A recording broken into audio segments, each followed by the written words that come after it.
tokkoffat irree tokkoon kaane biyya baana.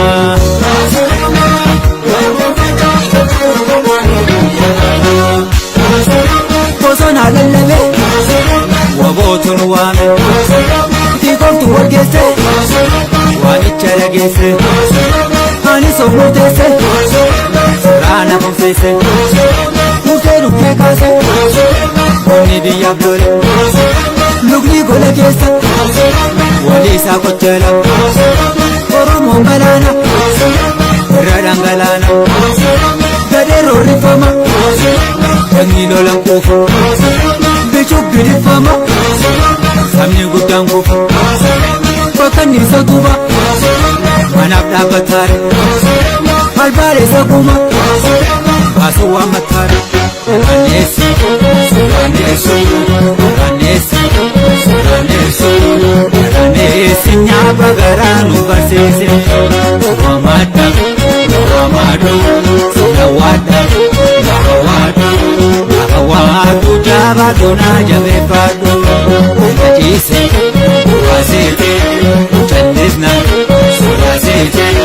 Ayitee rokkoo birraa darbana roorroo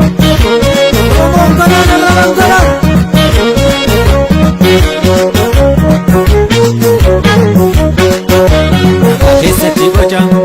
ijilaalee gaafa erguumatumaa qalbii guutuubata deebi'ee dachaan kan kaleessa harma barkaan hojjere kuutaaf dhagaan nooyere barri ulfa gootu ajjeesanii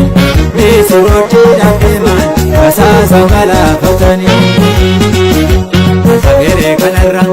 yaalamii koo maana keenyee duurra yoo falmannee xumurra Katirmana fayyadu irratti hin garba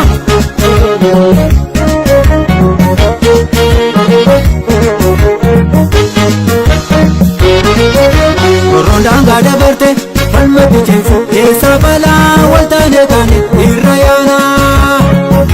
Ufsi sodaa fakkaate walda dammaqsu hin fincillaa gamtoomne kaane gantaanumnaa Osofa waadaa soba harka jedhede oola firraa sirna nafanya miidha baandaa